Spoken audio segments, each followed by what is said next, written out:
O programa Universidade Viva pergunta por que as informações sobre esta especialidade são tão pouco conhecidas pelo público. É a primeira pergunta que eu faço, vou começar ali com o doutor Gumercindo Rolim. Uma das novidades que a otorrino apresenta nos últimos 10 anos é o implante coclear, como o senhor bem falou. Inclusive, até na própria área da medicina, ele realmente não é muito divulgado, mas é uma tecnologia relativamente nova. Na própria medicina deve ter uns 20 anos. Aqui no Brasil foi popularizado realmente nos últimos 10 anos e aproximadamente há 6 meses que no estado do Ceará vem se fazendo esse tipo de cirurgia, que é, como o senhor falou, um ouvido biônico.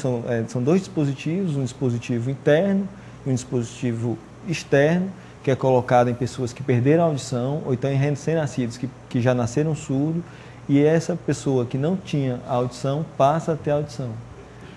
O porquê exatamente que não é bem divulgado, eu acho que uma das culpas é mesmo nossa de não participar de programas como esse para estar divulgando isso aí. Mas na internet já tem fóruns de discussão a respeito de implante coclear e quem procura, acha.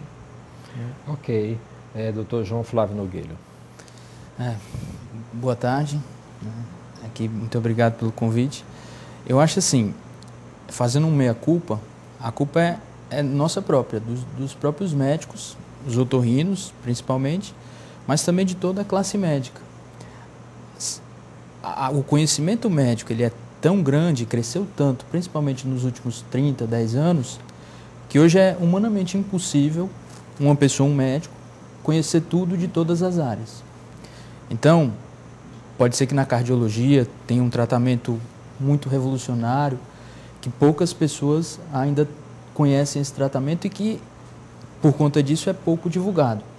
A otorrino, por muito tempo também, foi considerada como uma especialidade secundária, ou seja, são doenças que, em teoria, não podem causar a morte iminente da pessoa, diferentemente da cardiologia, da neurocirurgia ou da cirurgia do trauma.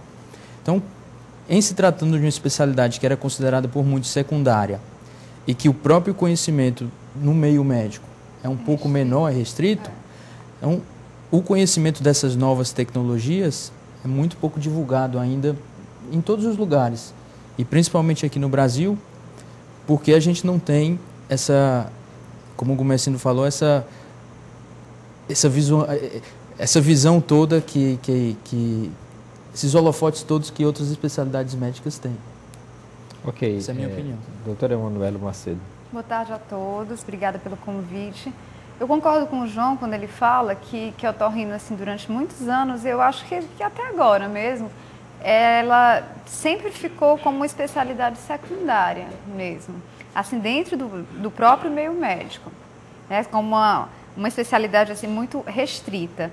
Assim, no caso do implante coclear, que o Gumercindo assim, falou, assim, existem, não só aqui em Fortaleza, existe essa escassez de conhecimento. Se a gente for vagar pelo mundo também, assim, tem 40 mil implantados no mundo todo. E essa tecnologia, se a gente for falar em termos de Brasil, ela veio há muito pouco tempo para cá. Se a gente, até pouco tempo atrás, até o começo do ano passado, nós só tínhamos 6 centros que faziam implante coclear no Brasil todo, sendo 4 em São Paulo, um no Rio Grande do Sul e o outro no Rio Grande do Norte, né? Depois que o Ministério da Saúde, né, pelo SUS, começou a desenvolver, então apareceram outros centros, apareceram no Rio de Janeiro, Brasília, né, em Pernambuco, Salvador. Sim.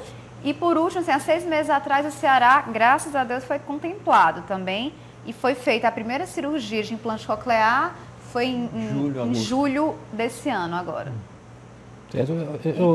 Sim, pode continuar. Pois, então, quando assim, os dois falaram que assim, a culpa, em parte, é nossa, assim, do meio médico, assim, eu também concordo que a culpa assim, seja nossa.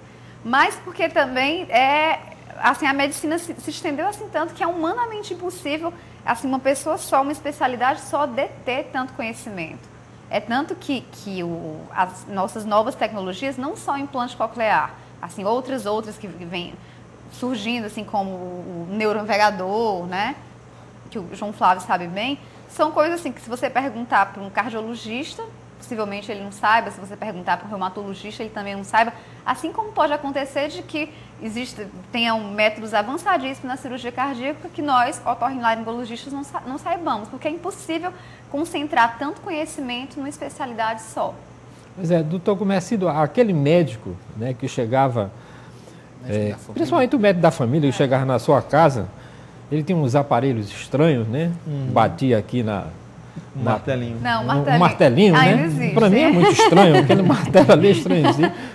Então, ainda subsiste esse médico. E como é que chegou essa tecnologia para a medicina assim tão rápido? Na área acadêmica, principalmente na área de educação, né?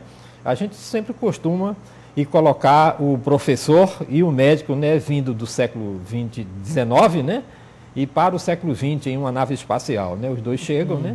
E dizem que na sala de aula, né, o professor chega e vai logo pegar o giz e vai escrever e dar a sua aula, né? Mas o médico, já transportado lá para o centro cirúrgico, ele toma um susto, ele pensa que está em outro planeta, né? Essa evolução veio ajudar sobremaneira, entendes, em termos da saúde do povo, ou o povo, quando eu digo povo, a grande população, não tem acesso a esse tipo de tratamento. Como o senhor falou, a medicina ela evoluiu muito. Foram surgindo novas tecnologias, mas de qualquer forma não foram esquecidas como as antigas. Do jeito que você falou que o professor ainda dá aula com giz, ainda existe o martelinho, ainda existe o estetoscópio, ainda existe o médico da saúde da família. Só que com o avanço tecnológico, o advento da computação, novas tecnologias foram surgindo. E como a visão do médico e do profissional que trata da saúde da população e especificamente do indivíduo, ele sempre tenta fazer o melhor para aquele indivíduo, ele tem que lançar mão de tecnologia, se ela existir, e oferecer essa tecnologia como um meio de ou de diagnóstico ou de tratamento. Então, antigamente não existia tomografia, antigamente não existia ressonância, que são exames mais complexos, então você não... Mas hoje, como existe, se aquele paciente tiver necessidade, você tem que oferecer. E, pela nossa Constituição, é um dever do Estado oferecer saúde a toda a população. E o sistema de saúde, ele tem o SUS, que é o Sistema de Saúde Público, o SUS, ele tem por obrigação oferecer, inclusive fora do país, se o país não tiver aquele tratamento, a um indivíduo, se ele estiver precisando daquele devido tratamento. Então, assim, antigamente, quando uma criancinha, a mãe teve rubéola durante a gravidez e ela nasceu surda por conta da rubéola gestacional, e antigamente, há 10, 15 anos atrás, aquela criança nascia surda, você não tinha o que oferecer para ela. Hoje, já existe, foi criada a tecnologia para que essa criança passe a escutar, passe a ir para a escola, se desenvolver como qualquer outra pessoa que seja ouvinte. Se ela está ou não disponível para toda a população, hoje, por exemplo, no estado do Ceará é oferecida pelo SUS, através do Hospital Geral de Fortaleza, e quer queira, quer não, é oferecido.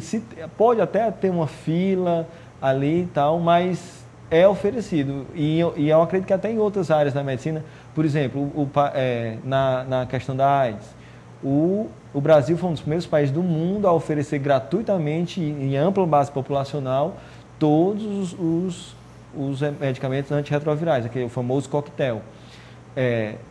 Em relação ao câncer, eu trabalho numa instituição do câncer do estado do Ceará e aqui é oferecido os mais modernos quimioterápicos, sejam também através do SUS.